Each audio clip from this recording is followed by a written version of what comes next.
मैं जब देश के प्रधानमंत्री को प्रोटोकॉल तोड़ के कतर के अमीर शेख तमीम को रिसीव करते हुए देखता हूं, जब मैं सऊदी के क्राउन प्रिंस मोहम्मद सलमान को प्रधानमंत्री जी को गले लगाते हुए देखता हूं, तो सोचता हूं कि काश प्रधानमंत्री जी अपने देश के गरीब भारतीय मोहम्मद सलमान और मोहम्मद तमीम को इसी तरह अपने पन का एहसास दिला पाते। कभी मैं जब प्रधानमंत्री जी को शेख हसीना जी को प्रोटोकॉल तोड़ के रिसीव करते देखता हूं, तो मैं सोचता हूं कि कभी प्रधानमंत्री जी अपने देश की बेटी बिल्किस को भी इसी तरह से अपने पन का एहसास दिला पाते। कैब भोपाली ने कहा था, ये दाढ़ियां ये तिलकधारियां नहीं चलती, हमारे अहद में मक्कारियां नहीं चलती, दिलों को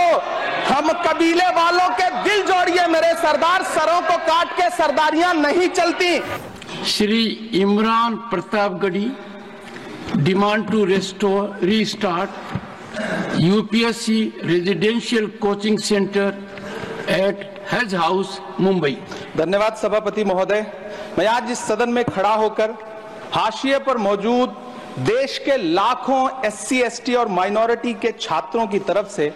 यूपीए की चेयरपर्सन रही श्रीमती सोनिया गांधी जी और पूर्व प्रधानमंत्री डॉक्टर मनमोहन सिंह साहब को सैल्यूट करूंगा,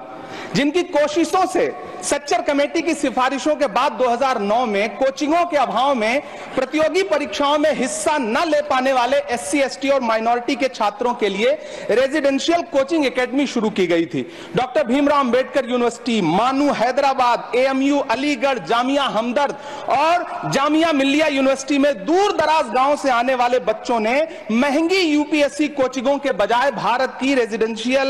सरकार की रेजिडेंशियल कोचिंग एकेडमी में एडमिशन लेना शुरू किया और उनके प्रतियोगी परीक्षाओं में जाने के सपने पूरे होने लगे। इसी से प्रभावित होकर मुंबई के हज हाउस में 2009 में एक कोचिंग सेंटर शुरू किया गया, जिसके लिए सरकार से कोई फंड नहीं लिया गया, बल्कि हाजियों के रजिस्ट्रेशन फीस और सर्विस चार्जेस से बनने वाले हज कमेटी के कॉर्पस के एक हिस्से से इसे शुरू किया गया। तकरीबन 10 साल शानदार तरीके से चलने वाले इस कोचिंग सेंटर के रिजल्ट भी बढ़िया रहे। कई आईएएस दिए, आईपीएस दिए, महाराष्ट्र की स्टेट सर्विसेज में बच्चे सेलेक्ट होने लगे। फिर आया कोविड, पहले सीटें घटाई गईं और फिर तत्कालीन अल्पसंख्यक मंत्री महोदया को मौका मिला और उन्होंने 2023 में इस कोचिंग सेंटर को बंद कर दिया। वो सैकड़ों छात्र जो हर साल इस कोचिंग सेंटर से फायदा उठा रहे थे, एक झटके में उनके सपने चकनाचूर कर दिए गए। सभापति महोदय, मैं जब देश के प्रधानमंत्री को प्रोटोकॉल तोड़ के कतर के अमीर शेख तमीम को रिसीव करते हुए देखता हूं, जब मैं सऊदी के क्राउन प्रिंस मोहम्मद सलमान को प्रधानमंत्री जी को गले लगाते हुए देखता हूं, तो सोचता हूं कि काश प्रधानमंत्री जी अपने देश के गरीब भारतीय मोहम्मद सलमान और मोहम्मद तमीम को इसी तरह अपने पन का एहसास दिला पाते। कभी मैं जब प्रधानमंत्री जी को शेख हसीना जी को प्रोटोकॉल तोड़ के रिसीव करते देखता हूं, तो मैं सोचता हूं कि कभी प्रधानमंत्री जी अपने देश की बेटी बिल्किस को भी इसी तरह से अपने पन का एहसास दिला पाते। कभी कैब भोपाली ने कहा था, ये दाढ़ियां ये तिलकधारियां नहीं चलती, हमारे अहद में मक्कारियां नहीं चलती, दिलों को